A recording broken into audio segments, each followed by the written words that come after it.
Madam మీరేమో చెప్తా ఉన్నారు, మీరు ఆవేశంగా చెప్తున్నారు, ప్లస్ ఆవేదన ఉంది మీలో. కానీ మేడం జగన్మోహన్ రెడ్డి పెట్టేటువంటి స్మార్ట్ మీటర్లకి వ్యతిరేకించట్లేదు పబ్లిక్, అలాగే పంపు సెట్లు పెడుతున్నటువంటి మీటర్లకి వ్యతిరేకించట్లేదు. మీరు ఆవేదన చెందినందువల్ల పబ్లిక్ లో రివోల్ట్ రావాలి కదా, ఎక్కడ కనిపించట్లేదు కదా రివోల్ట్. పబ్లిక్ లో రివోల్ట్ లేదే ఇవాళ రోజున అంగన్వాడీల రోడ్ల మీదకి వచ్చారా? పబ్లిక్ లో రివోల్ట్ లేదే ఎక్కడికక్కడ జగన్మోహన్ రెడ్డి ఏదైతే ఏదో ప్రోగ్రామ్ వైఏపీ జగన్ అంతకు ముందర ఏదో ఏమంటారు అని అంటే ఇంకో ప్రోగ్రామ్ అదొకటి తీసుకున్నారు. ప్రతి దాంట్లో జనాలు తరిమి కొట్టే పరిస్థితి తీసుకురాలేదు సార్. సామాజిక బస్ యాత్ర తుసి యాత్ర అన్ని చూసాను సార్. ఎందుకు సార్ వాళ్ళు నిజంగా కూడా మీరే కూర్చొని వాళ్ళ పరువు తీసేలా ఉన్నారు. మీరు చెప్పేంత వ్యతిరేకత ఉంటే అసలు పబ్లిక్ లోకి వెళ్ళగలరా వీళ్ళు? నేనేమంటున్నాను సార్, నేనేమంటున్నాను అని అంటే ఆంధ్రప్రదేశ్ అనే కాదు ఎక్కడైనా సరే ప్రజలు ఎలా ఉంటారంటే they will use the power that is there in their hands. ఇప్పుడు ఈయన ఊరికే పొద్దున్న లేచింది మొదలు నేను బటన్ నొక్కుతా అంటున్నాడు కదా, బటన్ నొక్కా నీకు డబ్బులు వచ్చాయి, బటన్ నొక్కా నీకు ఇది అయిపోయిందని చెప్తున్నాడు కదా. ప్రజలు కూడా బటన్ నొక్కడానికి వెయిట్ చేస్తున్నారు సార్. ఎందుకు తొందరపడుతున్నావు? ప్రజల బటన్ నొక్కడానికే వెయిట్ చేస్తున్నారు. ప్రజల చేతుల్లో ఒక అత్యద్భుతమైనటువంటి అతి శక్తివంతమైనటువంటి ఒక ఆయుధం ఉందండి, ఓట్ అనేటువంటి ప్రజలు ఎందుకు అసలు ఈసారి ఎందుకు 0 ఇవ్వకూడదని కూడా ఆలోచిస్తున్నారు సార్, ఆలోచిస్తున్నారు. మీరు అంటున్నారు ఎందుకంటే మీరు అంటున్నారు కదా వ్యతిరేకత ప్రజల్లో కనపడట్లేదని. సార్ మన ఎమ్మెల్సీ ఎన్నికలు జరిగాయా? 3 తెలుగుదేశం పార్టీ గెలుచుకుందా? ఎలా గెలుచుకుంది సార్? ప్రజల్లో వ్యతిరేకత లేదే గెలుచుకుందా? ఎక్కడో ఎందుకు సార్? సాక్షాత్తు ముఖ్యమంత్రి రిప్రజెంట్ చేసే పులివెందుల్లోనే తెలుగుదేశం పార్టీకి 3000 మెజార్టీ సార్. ఏం మాట్లాడుతున్నాం మనం? ఎందుకు లేదు సార్? అలా ఎలా ఉంటుంది అంటే వీళ్ళేమి ఎలక్షన్ లో పార్టిసిపేట్ చేసే వాళ్ళు కదా, అది పట్టభద్రుల ఎన్నికలు సార్ అవి. సో డెఫినెట్ గా it represents mood of the people అంటాను నేను, మూడ్ ఆఫ్ ది పీపుల్. ఎందుకంటున్నానంటే సార్ ఇప్పుడు మీ ఆలోచన ఎక్కడ నేనేమంటున్నా మీ ఆలోచన నేను ఎక్కడ డీవియేట్ చేయట్లేదండి. ఎస్ అంటే ఆ తిరుగుబాటు కానీ అది కానీ ప్రజల్లో నుంచి అంత విపరీతంగా రావట్లేదు కదా మేడం అని మీరు అంటున్నారు sir. But it is evident sir, it is ఎంత ఎవిడెంట్ అంటే ఎందుకంటే ఆన్ ది గ్రౌండ్ మేము చూస్తున్నాం కదా ఎక్కడికక్కడ అంటే ఆ ప్రజల్లో ఒక రకమైనటువంటి ఏహ్యభావం వచ్చింది sir. That you know that disgusting feeling అంటాను చూసారా, ఒక అసహ్యకరమైనటువంటి భావన ఉంటుంది చూసారా. You don't touch that person. మీకు అర్థమవుతుందా? ఒకటి మీద మనకు అసహ్యం వేస్తే చిచ్చి చిచ్చి చిచ్చి అంటాం, వాడి నుంచి ఎంత దూరంగా ఉండాలో అంత దూరంగా ఉంటాం. అది తెలుగుదేశం వాళ్ళు ఏడుపు అని చెప్పి ఆయన భావిస్తున్నారు. అనుకోండి సార్, అనుకోండి, ఏం నష్టం లేదు. చిన్నిల్లు కట్టుకుంటుంటే ఏడుస్తున్నారు వాళ్ళు అని చెప్పండి సార్. పాపం సార్, నేను అదే అన్నా, చిన్న ఇల్లు సార్, 500 కోట్లు పెట్టి చిన్న ఇల్లు సార్, చిన్నదే. ఆ చిన్న ఇల్లు కట్టుకుంటే పాపం అందరూ ఏడుస్తున్నారు అంటున్నాడు. పోనీ అవునా సార్, అది మీద జగన్మోహన్ రెడ్డి, పోనీ అది మీదన్నా, అది మీ ఇల్లనన్నా చెప్పి చావాలి కదండి వాళ్ళు. అది చెప్పలా. ఏం చెప్పారండి? మేము విశాఖపట్నంలో పరిపాలనా రాజధాని కడుతుంటే వీళ్ళు ఏడుస్తున్నారని చెప్పారండి. పుసుక్కున్న కోర్టు అడిగిందండి, ఏమయ్యా మరి మీరు పరిపాలనా రాజధాని కడుతున్నారట, మరి అదేదో కడుతుంటే చెప్పండి, మరి ఆ ప్రతిపక్షాలు ఏడుస్తున్నాయని చెప్పి మీ వాడు మాట్లాడుతున్నాడు కదండి. తూచి మేమేం పరిపాలనా రాజధాని కట్టట్లేదండి, మాకు సంబంధమే లేదు అసలు అని అన్నాడు. మరి నాకు ఓ విషయం చెప్పండి, నేను పరిపాలనా రాజధాని కట్టట్లేదు అన్నాడండి. ఇచ్చారు కదా, కోర్టుకే ఇచ్చారు కదండి. మరి అష్టాచమ్మ ఆడడానికా లేదా తొక్కుడు బిల్ల ఆడడానికండి అంత 500 కోట్లు పెట్టి ఇల్లు కట్టుకుందినా? దేనికండి ఇల్లు కట్టుకుంది? నేను చెప్పా కదా మీకు. మళ్ళీ అంటేనేమో రాష్ట్ర ముఖ్యమంత్రిని అన్నారండి జోసఫ్ గారు అంటారు. అవునండి, మరి ఏం చేయడానికి సార్? తాడేపల్లిలో ప్యాలెస్, హైదరాబాద్లో ప్యాలెస్, బెంగళూరులో ప్యాలెస్, ఇప్పుడు విశాఖపట్నంలో ప్యాలెస్, మొన్ననే లండన్లో ప్యాలెస్. ఎంత తమాషాలా? పోనీ సార్, పోనీ చిన్న ఇల్లు నేను కట్టుకున్నా అన్నాడు. ఎవరు డబ్బులు సార్? ఎవరు డబ్బులు? ముఖ్యమంత్రి ఉంటే వాళ్ళు ఉంటారు ఇక్కడ. రూపాయి తీసుకునే ముఖ్యమంత్రి సార్, రూపాయి. ముఖ్యమంత్రి శాలరీ రూపాయి సార్. ఆయనే చెప్పాడు సార్, అతి పేద ముఖ్యమంత్రి సార్. 2 కిలోమీటర్లకు కూడా 200 కిలోమీటర్ల నుంచి ఒక హెలికాప్టర్ తెప్పించుకొని ఆ 2 కిలోమీటర్లు ఆ హెలికాప్టర్లో వెళ్ళే అత్యంత పేద ముఖ్యమంత్రి సార్. రూపాయి జీతం తీసుకునే ముఖ్యమంత్రి సార్. కేవలం 500 కోట్లు పెట్టి, కేవలం ఓన్లీ 500 కోట్లు పెట్టి ఓ చిన్న ఇల్లు కట్టుకునే అతిపేద ముఖ్యమంత్రి సార్. అది హుందాతనం కదా ఏపీకి. ఇప్పుడు ఒక ముఖ్యమంత్రి 20 కిలోమీటర్లు హెలికాప్టర్లు వెళ్తున్నారంటే రిచెస్ట్ స్టేట్ గా భావించట్లేదు మీరు? ఏం రిచెస్ట్ సార్? ఒక సీఎం, ఆంధ్రప్రదేశ్ సీఎం 20 కిలోమీటర్లకి హెలికాప్టర్ వెళ్తున్నారంటే అది రిచెస్ట్ సీఎం, రిచెస్ట్ గా భావించట్లేదు. Andhra Pradesh we are one of the most debt ridden state in the country. 42,400 కోట్లు ఈ ఒక్క సంవత్సరంలోనే మనం తీసుకున్నటువంటి అప్పు సార్. అండ్ మొత్తం రాష్ట్రాలన్నింటిలోకి వెళ్ళగా ఆంధ్రప్రదేశ్ రాష్ట్రం నెంబర్ 1 పొజిషన్లో ఉందండి అప్పుల్లో. రోజుకి 85 కోట్లు కేవలం వడ్డీలకు కడుతున్నాను సార్. రోజుకి 85 కోట్లు కేవలం వడ్డీలకు కడుతున్నాం. 11 లక్షలు అయింది. 11 లక్షల కోట్లు, 5 లక్షల కోట్లేమో ఆర్బీఐ ద్వారా తీసుకున్నటువంటి రుణాలు సార్. మిగతావన్నీ కార్పొరేషన్లు. మళ్ళీ మద్యపాన నిషేధం చేస్తామని చెప్పి లేదండి మద్యపాన నిషేధం కాదండి, 25 ఏళ్ల పాటు వీళ్ళు ఇంతే మద్యం తాగుతారండి, ఆ గ్యారంటీ నేను ఇస్తున్నానని చెప్పి జగన్మోహన్ రెడ్డి అక్కడ పెట్టి తెచ్చినటువంటి బాండ్లు ఇలాంటి అప్పులు గిప్పులు అన్నీ తీసుకుంటే 11 లక్షల కోట్లు అండి. ఎవరి డబ్బు సార్? రోజుకి 85 కోట్లు ఎవరి డబ్బు కడుతున్నాడండి? కేవలం 23-24లో 28,000 పైచిలుకు ఈయన తీసుకున్నాడు. 28,000 కోట్లు ఆల్మోస్ట్ ఈయన తీసుకున్నటువంటి అప్పు ఇన్ టర్మ్స్ ఆఫ్ ఇది ఎన్ని సార్? కేవలం వడ్డీలకు డబ్బులు కడుతున్నారు. మీరేమో రిచెస్ట్ స్టేట్ అండి, ఏమవుతుందంటే మీరు భలే చెప్తారు 2 కిలోమీటర్లు ఆయన హెలికాప్టర్లో పోతే మీకు ఎందుకండి అంత బాధ అని చెప్పండి సార్. రైతులు we are one of the top notch country in the top notch state in the country. ఎందులో? రైతు రుణభారంలో. తెలుసా మీకు? Top number 1. రైతుల ఆత్మహత్యల్లో టాప్ నెంబర్ 1. కౌలు రైతుల ఆత్మహత్యల్లో టాప్ నెంబర్ 1. ఇందాక చెప్పినట్టుగా రైతు రుణభారంలో టాప్ నెంబర్ 1. సార్ వీళ్ళ దౌర్భాగ్యం ఏంటంటే కరువు మండలం, నేను ఐఎమ్ టాకింగ్ నంబర్స్ సార్, అది ఎంత హార్ట్ రెంచింగ్గా ఉంటుంది తెలుసా? మీరు అంటున్నారు ఆవేదనతో మాట్లాడుతున్నారు, ఆవేశంతో మాట్లాడుతున్నారంటే సార్ గ్రౌండ్లో వెళ్ళి చూద్దాం సార్. హారబుల్గా ఉంది పరిస్థితి. సాధారణ రైతు కనీసం 3 పూట్ల నేను తినగలుగుతానా అని ఆలోచనతోటి నిజంగా కూడా ఎంతో మంది ఆత్మహత్యలు చేసుకున్నటువంటి వాళ్ళు ఉన్నారు sir. We know it, we have seen it. నేనేమంటున్నా అంటే ఇవాళ రోజున ఇంత నడుస్తుంది రాష్ట్రంలో, ఎక్కడో అక్కడ ఒక రెస్పాన్స్ అనేటువంటిది ప్రభుత్వం నుంచి ఉండాలి కదండి. ఉంది కదా. ఈ బాధలన్నీ అధిగమించడానికి డబ్బులైతే కావాలి కదా. కదా అప్పులు ఇవ్వాలంటే ఈయన డొక్కు కార్లు వెళ్తే ఇస్తారా? అందుకని హెలికాప్టర్ వాడుతున్నారు, ప్రత్యేక విమానం వాడుతున్నారు. అది చూసన్నా ఇస్తారు కదా. అప్పులు తెచ్చారు సార్, పోనీ తెచ్చారు అప్పులు, ఎక్కడ ఖర్చు పెడుతున్నారు? బటన్ నొక్కుతున్నారు కదా, బటన్ నొక్కుతున్నారు, ఆ డబ్బులు అటు వెళ్ళిపోతున్నాయి. మళ్ళీ రేపొద్దున జీతాలు ఎట్లా ఇస్తారు? మళ్ళీ అప్పులు తీసుకొస్తారు. అప్పులు తీసుకుంటూ వెళ్తే రాష్ట్రం ఎలా ముందరికి వెళ్తుంది? అప్పు ఇచ్చే వాళ్ళు ఎట్టిస్తారండి? ఆయన గుడ్ విల్ బట్టి కదా ఇస్తుంది. ఏం గుడ్ విల్ సార్ ఇది గుడ్ విల్ అంటారా సార్? బాండ్లు రిజెక్ట్ అయ్యాయి తెలుసా మీకు? ఈ మహానుభావుడు వల్ల బాండ్లు రిజెక్ట్ అయ్యాయి తెలుసా?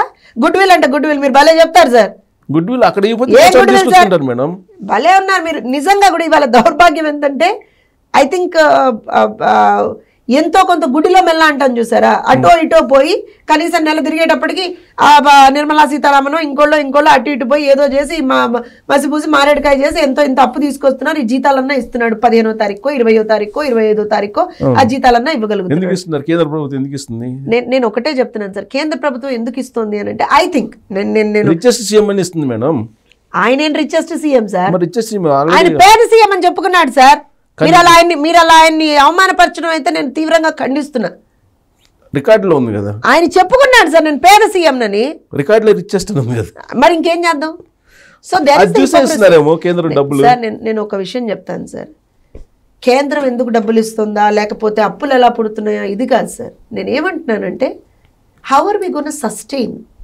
సో లెట్స్ టాక్ లాజికల్ నా. నేను ఏమంటున్నా అంటే ఆయన తిట్టడమే నా పని ఎందుకు అవుతుందండి?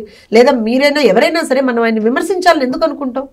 రాష్ట్ర ముఖ్యమంత్రి తప్పులు చేస్తే చెప్తాం కాదని అన్నట్ల, కానీ ఎక్కడో అక్కడ ఎంతో కొంత అయితే మంచి అనేటువంటిది చేయాలి కదండి. నేను ఒక చిన్న ఎగ్జాంపుల్ చెప్తానండి. ఇవాళ గంజాయి అనేటువంటిది అత్యంత విరివిగా అవైలబుల్ ఉందా లేదా ఆంధ్రప్రదేశ్ రాష్ట్రంలో? రేవంత్ రెడ్డి కూడా చెప్పినట్టు ఏఓసీ నుంచి వస్తుందని, ఆంధ్ర ఒరిస్సా బోర్డర్ నుంచి వస్తుందని చెప్పినట్టు నేను కలెక్టర్ మీటింగ్ అంత ఉన్నప్పుడు మీరు ఏం చేస్తున్నారు? స్టెప్స్ ఏవి? ఒక టాస్క్ ఫోర్స్ లాంటిది ఫామ్ చేయడము, ఎక్కడికక్కడ ఒక డ్రోన్స్ తోటి మనం, ఎందుకంటే మా ప్రభుత్వ హయాంలో అది చేశాం కాబట్టి ఐఎమ్ టెలింగ్ యూ దాట్. మేమేం చేయగలిగామో మేము చెప్పాలి కదండి. డ్రోన్స్ తోటి ఎక్కడ కల్టివేషన్ జరుగుతోంది అనేటువంటిది ఐడెంటిఫై చేసుకునేవాళ్ళం, చేసి ఆ పంటను నాశనం చేసేవాళ్ళం, చేసి ఇమ్మీడియట్గా అక్కడ ఎవరైతే రైతులు ఉంటారు కదా వాళ్ళు దే హ్యావ్ టు సస్టైన్ కదా, వాళ్ళకి ఆల్టర్నేట్గా అరే మీరు స్పైసెస్ వేసుకుంటారా లేకపోతే కాఫీ వేసుకుంటారా ఆయన అని చెప్పి వాళ్ళకి ఆల్టర్నేటివ్గా ఒక ఏమంటారు అని అంటే ఆల్టర్నేట్ పంటల్ని వాళ్ళకి చెప్పగలిగేవాళ్ళు. వాళ్ళని ఆ గంజాయి సాగు నుంచి మేము డైవర్ట్ చేయగలిగాం. సో ఎప్పుడైతే సాగు తగ్గిపోతుందో అవైలబిలిటీ తగ్గిపోతుంది కదండి. ఒక ఒక ఒక కాన్సన్ట్రేటెడ్గా ప్రభుత్వం కన్ను మీద మన మీద ఉంది అన్నప్పుడు ఎవరు కూడా నేరం చెయ్యాలనుకోరు సార్. ఇప్పుడు ఆఖరికి సాక్షాత్తు వాళ్ళ ఎమ్మెల్సీలే గంజాయి సాగులో ఉన్నారు కదండి, వాళ్ళ ఎమ్మెల్సీలే గంజాయి విచ్చలవిడిగా సప్లై చేస్తున్నారు కదండి. ఎమ్మెల్సీ అనంతబాబు చేసేది నిజం కదా?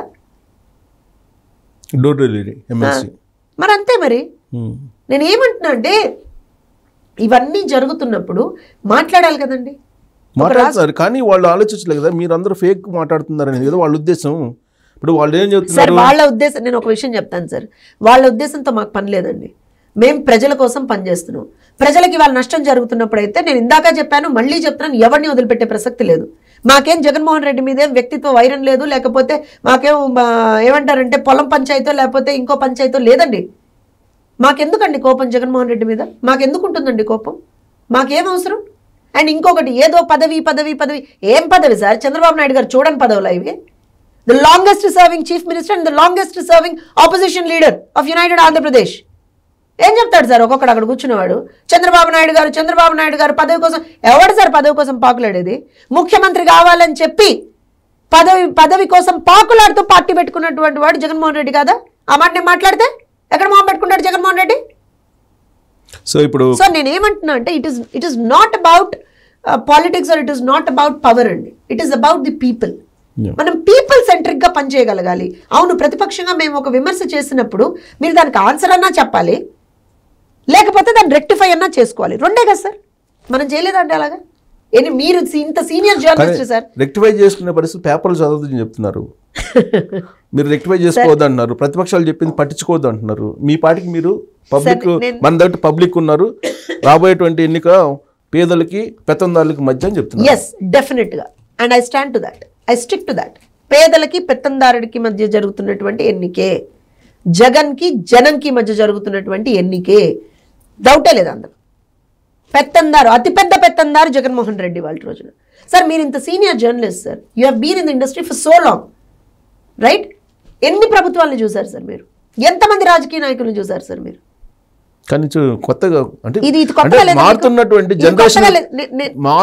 జనరేషన్ అనుగుణంగా సీఎంలు నడుచుకునేదాన్ని చూస్తున్నాం మేము. నేను ఒకటే చెప్తున్నాను, యూ హ్యావ్ సీన్. నేను ఎందుకు ఆ మాట అన్నాను అని అంటే, ప్రభుత్వంలో ఉన్నటువంటి వాళ్ళు ప్రతిపక్షంలో ఉన్నటువంటి నేతలతో డిఫర్ అవుతారండి. డిఫర్ అవరని మనం ఎక్కడ అనుకోం. ఇప్పుడు వైఎస్ఆర్ గారు ఉన్నప్పుడు చంద్రబాబు నాయుడు గారు ఉన్నారు, we differed a lot, both of them differed a lot, అందులో డౌట్ లేదు. కానీ ఎక్కడ కూడా ఈ ఏమంటారు అంటే విండటా పాలిటిక్స్ అనేటువంటి మనం ఎప్పుడు చూడలేదండి. ఈ రివెంజ్ పాలిటిక్స్ ఎప్పుడు చూడలేదు. ఇంకోటి అంటే ఇంత విపరీతమైన దాడుల ఆంధ్రప్రదేశ్లో ఇవాళ రోజున మాస్క్ కోసం అడిగితే ఒక డాక్టర్ని చంపేశారు, వాస్తవం కాదా?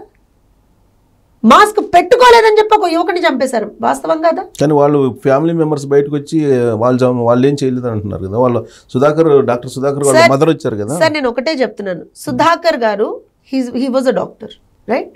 ఆయనే బయటకు వచ్చి ఆయన జరిగింది చెప్పాడా చెప్పలేదా? ఫ్యామిలీ మెంబర్స్ మీద తర్వాత ఏం ప్రెషర్ పెట్టారనేటువంటిది అందరికీ తెలుసు. నేను ఏమంటున్నా అంటే సుధాకర్ గారు చెప్పారా చెప్పలేదా? సార్ మనం చూసాం కదా సార్, మన కళ్ళతో మనం చూసాం కదా సార్. పోనీ ఒక ఎమ్మెల్సీ అతని దగ్గర డ్రైవర్గా పనిచేస్తున్నటువంటి ఒక దళిత యువకుని చంపేసి ఆ శవాన్ని డోర్ డెలివరీ చేశాడా లేదా? ఆ ఎమ్మెల్సీ మీద ఏమైనా యాక్షన్ తీసుకున్నాడా జగన్మోహన్ రెడ్డి? ఒక ఎంపీ అండ్ ఆల్సో డిపార్ట్మెంట్లో పనిచేసినటువంటి వ్యక్తి సాక్షాత్తు దేశవ్యాప్తంగా, దేశ స్థాయిలో, ఇంకా నాకు గట్టిగా మాట్లాడితే ఇంటర్నేషనల్ స్థాయిలోనేమో రాష్ట్ర పరువుని బజార్కి ఇడ్చాడు కదా. ఏమైనా యాక్షన్ తీసుకున్నాడా జగన్మోహన్ రెడ్డి? పొద్దున్న లేస్తే రాత్రి పడుకునేంత వరకు కూడా అమ్మనా బూతులు తిట్టేటువంటి కొడాలి నాని మీద కావచ్చు, అంబటి రాంబాబు మీద కావచ్చు, రోజా మీద కావచ్చు, లేకపోతే పేరు నాని మీద కావచ్చు, ఇంకా ఎంతమందిని చెప్పమంటారు? ఎవరి మీద ఇవాళ వరకు యాక్షన్ తీసుకున్నాడా? సాక్షాత్తు ప్రతిపక్ష నాయకుడు ఇంటి మీదకి కార్లలో రాడ్లు తీసుకొని, కర్రలు తీసుకొని, రాళ్లు తీసుకొని, జనాల్ని తీసుకొని ప్రతిపక్ష నాయకుడు ఇంటి మీదకి దాడి చేకి వస్తే కనీసం ఆ జోగి రమేష్ అనేటువంటి ఒక బఫూన్ మీద ఇవాళ వరకు యాక్షన్ తీసుకోకపోగా అతనికి మంత్రి పదవి ఇచ్చి అతన్ని అప్రిషియేట్ చేశాడా లేదా? ప్రతిపక్ష పార్టీ ఆఫీస్ మీద దాడి జరిగి అక్కడ పనిచేస్తున్నటువంటి స్టాఫ్ తలలు పగలగొడితే, అవునండి మా పార్టీ కార్యకర్తలకు బీపీలు వచ్చాయండి అని చెప్పి అడ్డమైన ఆన్సరింగ్ ఇచ్చుకున్నాడు కదా. ఇవన్నీ అప్రూవ్ చేస్తారా సార్? అప్రోచ్ చేద్దామా ఇవన్నీ? నేను leave politics apart sir, leave politics apart. Concept నేను తెలుగుదేశం అని మర్చిపోదాం. ఇది వైఎస్ఆర్ కాంగ్రెస్ పార్టీకి తెలుగుదేశం మధ్య జరుగుతున్నట్టు యుద్ధమా, లేదంటే ప్రజలకు సంబంధం ఉందా దీంతో? నేను ఒకటే చెప్తాను, ఇప్పుడు ఇన్ని జరిగాయండి. ఇందులో చంద్రబాబు నాయుడు గారు ఫస్ట్ డే నుంచి కూడా చంద్రబాబు నాయుడు గారు ఏమన్నా ఆయన కోసం మాట్లాడా? మొన్న మీరు అంటున్నారు ప్రజల కోసమే కదండి. ఇరిగేషన్ ప్రాజెక్ట్స్ కోసం ఆయన ఇరిగేషన్ ప్రాజెక్ట్స్ ఏమో ఆయన ఇంటికి తెచ్చుకుంటాడండి. దేనికోసం అండి చంద్రబాబు నాయుడు గారు ఇరిగేషన్ ప్రాజెక్ట్స్? సార్ వినండి, ఇరిగేషన్ ప్రాజెక్ట్స్ కోసం ఆయన వెళ్ళారా? అటెంప్ట్ మర్డర్ కేసు పెడతారా చంద్రబాబు నాయుడు గారి మీద? ఏం చేశాడు? ఎన్ఎస్జీ ప్రొటెక్టివ్ గా ఉన్నటువంటి ఒక వ్యక్తి అట పక్కన మీదట అటెంప్ట్ మర్డర్ చేశాట. బుద్ధి సిగ్గులేనటువంటి వ్యక్తి అక్కడ కూర్చుంటే ఇలానే ఉంటుంది సార్. నేను ఇంకో విషయం చెప్తాను. అయ్యా నువ్వు ఇవాళ రోజున దళితుల మీద ఎందుకు దాడులు చేయిస్తున్నావు, బీసీల మీద ఎందుకు దాడులు చేయిస్తున్నావు, వాళ్ళకి రక్షణ ఏది అని అడిగినందుకు చంద్రబాబు నాయుడు గారి మీద కేసులు పెడతారా? యువగలంలో మన నారా లోకేష్ గారు ఏమడిగారు సార్? వివిధ రంగాల నుంచి వచ్చినటువంటి ప్రజలు, రైతులు, మహిళలు, ఆటో డ్రైవర్లు, భవన నిర్మాణ కార్మికులు, వ్యాపారస్తులు అందరూ వచ్చి మాట్లాడారు కదా సార్. వాళ్ళ బాధలు వాళ్ళు చెప్పుకుంటా ఉంటే లోకేష్ గారి మీద ఎస్సీ ఎస్టీ అట్రాసిటీ కేసులు, లోకేష్ గారి మీద కేసులు, ఆయన దగ్గర పాపం ఆయన యువగలంలో నడిచినటువంటి వాలంటీర్ల మీద కేసులు, రాళ్ల దాడులు, సోడా బాటిళ్లతో దాడులు. ఇది దేనికి సార్? ఇది సంకేతం దేనికి సార్?